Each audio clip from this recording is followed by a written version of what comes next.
We are now officially halfway in the 2018 Monster Energy NASCAR Cup Series, and race number 19 takes us to the Bluegrass State of Kentucky Speedway in Sparta, Kentucky for the running of the Quaker State 400. As we inch closer and closer to the playoffs, who will be able to challenge the big three of Harvick, Truex, and Kyle Busch and take on this 1.5 mile track? Welcome to the NASCAR on MDK pre-race show. I am your host, Jack Krause. There is an ant flying on my camera.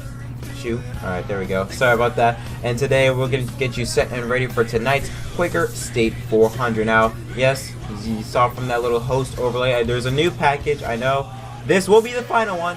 Trust me on this. To sort of celebrate the revamping of MDK Racing, I decided to make a simpler new graphics package. Nowadays, but in the past two pre-race shows, the segment ticker was positioned to my left to the right of your screen. I figured that took up way too much of the screen, so I decided to position it from the right side to now the top portion of your screen. So you still get the segments that are coming up in the event, however, it will take as much space as it did in previous episodes. And of course, the ticker always on the bottom. We have now expanded from just Formula 1, IndyCar, NASCAR to include NHRA, ARCA, Formula E, and of course esports series, like also in the NASCAR home tracks like the K&Ns, the Pinties, Welland Euros, and stuff like that. So let's get right into it with the news at the track. Only two stories to talk about here. Chase Elliott and Mountain Dew have announced that they are extending their partnership with the number 9 team and Hendrick Motorsports up until 2020. Mountain Dew will sponsor Chase Elliott only for 4 races for the remaining next 3 years. And another story is also including Chase Elliott, but more on the paint scheme for his car, as 3 paint schemes were announced or were revealed to the public for the Darlington throwback schemes or race day throwback week schemes, whatever. Chase Elliott revealed his paint scheme to honor his late cousin Casey, I believe it was. I almost said Chasey, but no, Casey Elliott. Boyer paid homage to Ned Jarrett with the 1964 Blue 14 Ford, and Paul Menard, of course, him being with the Wood Brothers, are going to release a car that was ran by previous drivers. Cale Yarborough was the pick with the 21 Motorcraft Ford that was ran, I believe, in the mid 60s to, I believe, early 70s. I'm not so sure on it. But yeah, all those paint schemes, they look really, really cool, and can't wait to see what the what paint schemes from other drivers will be revealed soon. Now let's get right into it with the track facts for Kentucky Speedway. It's a 1.5 mile track as usual, 4 turns, of course. Stage 1, Stage 2, 80 laps apiece. Stage 3, 107 laps, making up 400 miles for 267 laps. Now Kentucky banking, turn 1 from turn 1 to turns 3 and 4 is all of it 17 degrees, and banking back straightaway is 4 degrees, and the tri-oval is 8 to 10 degrees. Of the Speedway. Now turns 3 and 4, especially turn 3, is known as the toughest track in all of NASCAR because it feels like forever according to drivers, and the further you get into the corner, the flatter it gets, which makes it hard to control your car, which makes it very difficult to pass, especially if you're on the inside lane. It makes it extremely hard to pass. So now let's take a look at the chase grid after Daytona International Speedway. Obviously, the points were shuffled big time with the amount of crashes thanks to Ricky Stenhouse Jr. Let's not get into Stenhouse. The top six remains the same with Busch, Harvick, Truex, Boyer, Logano, and Dillon. But now you see Eric Jones with that win. He adds himself into the playoff picture with that win. He now bumps Dillon to move to 6 on the grid. Brad Keselowski, the highest driver without a win, 189 points above the cut line. Forward teammate Kurt Busch, 9th, 159 points above the cut line. Kyle Larson, 137. Denny Hamlin, 131 points plus. Eric Almirola, 96 above the cut line. Ryan Blaney, 89 points. And then you got a trio of Hendrick cars. Jimmy Johnson, 14th, 54 points above. Chase Elliott, 15th, 37 points above. And Alex Bowman holds the final spot, 19 points above Ricky Stenhouse Jr. in 17th. Paul Menard, 18th. Ryan Newman, 19th. And Daniel Suarez, 108 points now above the cut line. Now, when we talk about Kentucky Speedway, there's 2 drivers that come to mind about having great success, and that is Kyle Busch and Brad Keselowski. Specifically, Brad Keselowski. Take a look at this little graphic here. Brad Keselowski, so far, of the 7 races we've been to Kentucky Speedway, he's won 3 of them, all in even years, weirdly enough. 2012, 2014, and 2016. Kyle Busch, 2 wins, 2012 and 2013, I believe. No, 2015, I believe it was. And the rest of the field, 2 wins. One was Matt Kenseth, and the other was Martin Truex Jr. Now, speaking of Kyle Busch, and we can also throw in Kevin Harvick, those two have been on a roll this season like no other. It has been since 19. Let's take a look at this stat right here that shows the quickest wins so far in a season. Since 1919, the Monster Energy NASCAR Cup Series, there has only been 7 drivers that have been able to win 6 races under 22 starts. 1997, Jeff Gordon did it in his 13th start. Dale Earnhardt, 1990, in his 17th start. Kyle Busch, 10 years ago in 2008 in his 18th start, as well as Jeff Gordon in 1996 and Dale Earnhardt in 93. Gordon did it again in 1998 in his 19th start. Rusty Wallace in 94 with his 22nd start, and Gordon once again in 1996 with his 18th start. And as you see a little graphic down there, Kyle Busch and Kevin Harvick each have 5 wins this season, only in their 18th start of the season. So that most likely will be broken today, as I believe it was like the 3rd quickest of the season since 1990. So yeah, we won't be surprised, to be honest. I mean, I expect Kyle Busch and Kevin Harvick to have 10 wins by the end of the season. I won't be surprised if they do. That's how dominant they are. Now let's take a look at the starting grid for tonight's Quaker State 400. No surprise, Martin Truex Jr. is on the pole, but what is a surprise is to his outside lane, Erik Jones, the Daytona winner, coming off, has a lot of momentum with that win, starts 2nd on the grid. Row 2 has a couple of 4s, Kevin Harvick, and 3-time winner Brad Keselowski. 2-time winner Kyle Busch. On the outside of him is Paul Menard in the 21 machine. Row 4 has another pair of 4s, Ryan Blaney and Clint Bowyer. Row 5 has Kurt Busch and Ryan Newman, the highest Chevrolet in the field. Daniel Suarez and Eric Almirola make up row 6. Austin Dillon and Ricky Stenhouse Jr. row 7. Alex Bowman and teammate Chase Elliott row 8. Matt Kenseth back again in the 6th machine, row 9 with Kyle Larson. Joe Logano, Chris Buescher make up row 10. Rookie William Byron and Jimmy McMurray row 11. Michael McDowell and David O'Regan row 12. Bubba Wallace and AJ Allmendinger row 13. Jimmy Johnson, very disappointing run, 2017th on the grid. Outside of him is Ty Dillon. Row 15 has Casey Kane and Ross Chastain.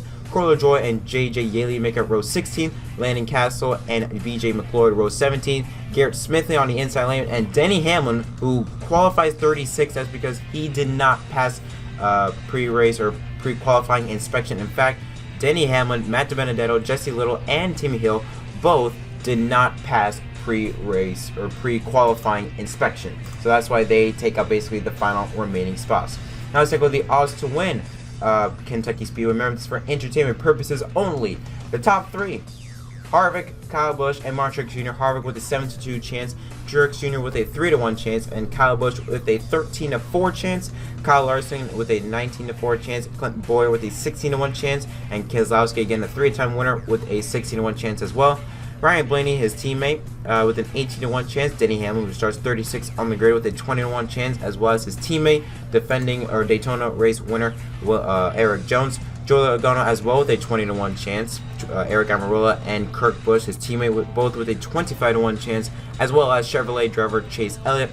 Jimmy Johnson with a 4-1 chance of winning. Daniel Suarez with a 75-1 chance, and Jamie McMurray, William Byron, and Paul Menard, all 3 of them with a 100-1 chance of winning. Now let's take a look at crunch the numbers. Take a look at the drivers that you need to look out for from the Bluegrass State. Brad Keselowski has the best record at Kentucky Speedway in terms of wins. In the 7 races, he has scored 3 wins at the track, 3 top 5s, 5 top 10s, an average start of 5.3 with an average finish of 12.57. And I should mention, in those 3 wins, they came in 2012, 2014, and 2016. So it looks like every 2 years he seems to manage to score a win. I should remind you, the year is 2018, 2 years after Keselowski's last win. Now, Kyle Busch also has a great record at Kentucky Speedway. In fact, he has the best average finish at the track. In the 7 races, he has scored 2 wins, including the inaugural one back in 2011 and in 2015. 5 top 5s he has scored, and 6 top 10s with an average start of 5.9 and an average finish of 5.14. Kyle Busch from previous records and has a good car this weekend, so watch out for him and might possibly getting his 3rd career win at the Bluegrass State. Now, Kevin Harvick has a great record at the track. However, he has scored 0 wins, 0 top 5s, but 5 top 10s in the 7 races. He has an average start of 10.4 and an average finish of 10. Now, he has a consistent record at the track. Add on top of that, the speed he has had so far this season, that top 10 from Kevin Harvick could just become a winning race car. So watch out for him in the blue number 4 car tonight here in Kentucky. Now let's take a look at a driver that you need to look out for, and the driver that is a sleeper. A driver to look out for is Penske driver Ryan Blaney, his teammate. He was second fastest in first practice, second fastest in second practice, and he qualified 7th for this race. So he has a very, very strong race car. At the track at Kentucky Speedway, he doesn't have that really great of a record, but it's very new also. 2 races, 1 top 10, an average start of 10.5, and an average finish of 22.5. He does, however, have a win in the Xfinity Series back in 2014, I believe, if I'm correct. And a sleeper for this race is Paul Menard. Yes, I believe in Michigan or Pocono, I said he would be a sleeper, and he didn't really do that good. But hopefully he can help me with this one and have a good run today. I mean, he does have a pretty good weekend here today. 9th fastest at first practice, but he was 24th in second. But he did qualify 6th in this race, and again, the Fords are very strong at the mile and a half track so far today. Again, in Kentucky Speedway, the previous stats don't hold true to the skill he has so far this weekend. In the 7 races, 0 wins, 0 top 5s, 0 top 10s, and 0 laps led. But he has an average start of 19.5 with an average starts of 24. So even though it might not look good, hopefully he can improve that. Maybe get a top 10 or top 12 finish today. Now let's take a look at my fantasy live setup for tonight at Kentucky Speedway. What I'm gonna go for is basically the drivers you expect me to pick. Kyle Busch, because he is the 2-time winner at the track, coming in a lot of momentum from what was it?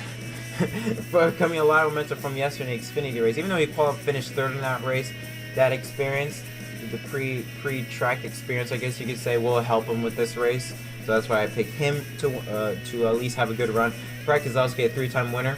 I already explained why I crunched the numbers. He has a great car, and he has great history at the track. That's why I picked him. Kevin Harvick is on half track, and he's in the 4th. That's why I picked him. Ryan Blaney, as I mentioned, in the driver stats, he has been running incredibly well so far this weekend. 2nd fastest in the first practice and 2nd fastest in the final practice, and qualified 7th in the event. Mark Truex Jr., the defending winner at Kentucky Speedway, and he qualifies on the pole for this race. And the garage pick will be Eric Jones. He's the sleeper, one of the sleeper picks. Or not really sleeper, but a dark horse. He has had a very good car so far this weekend. I believe he was fastest. He was 2nd fastest, I believe. No, not 2nd fastest, but I believe he was 7th or 8th fastest in the first practice. And he was fastest in 2nd. And he qualified 2nd. So he does have a good car, so that's why I put him in my garage. And my bonus picks, stage 1 will go to Mark Truex Jr. because he starts on the pole in the clean. I don't believe Eric Jones will be able to keep up with the 78 car. But stage 2 and race winner will go to Ryan Blaney, and the winning manufacturer will go to Ford. The reason why I picked Ryan Blaney, I just feel like he has a great car, better overall. And I believe later on to the field, he does. I believe he had one of the top average speeds in terms of a long run, in my opinion. I'm pretty sure I'm wrong on that, but I believe he was one of the top drivers in terms of long run speed, like the average top 10, average top 20. So that's why I picked him to win the race, because I believe as we get longer into the race, we're going to see a race to the finish from a long green flag run. We're not going to see, most likely, we won't see a sprint to the finish. So that's why I think Blaney will capitalize on a long run and will win the Quaker State 400 and become, what is it, the 8th different driver, I believe. Yes, the 8th different driver to win so far this season. So before I go, Tim, what you guys think of the race? Who do you guys think will win tonight's Quaker State 400? If you guys enjoyed this video and my picks, leave a like, subscribe for more. Turn on that notification bell, because I know everyone's been bugging about it. So yes, turn on the notification bell to get every upload so you guys can get every single upload that I post on this channel. I do have a video coming out later in the week that will be talking about the yellow line rule. So that should be interesting, and can't wait to upload that for you guys. It'll be, I want to say, hopefully around Thursday or Friday. I'll try to get that out for you guys. But yeah, I probably won't be doing an IndyCar, especially because I'm recording this at 11 o'clock at night, and the race is tomorrow, so I probably won't be able to upload an IndyCar pre-race show. But if I do, be on the lookout for that. But yeah, again, leave a like, subscribe for more. But until next time, I am Jay Krause from MDK Racing. Thank you so much for watching, and I will see you in the next video.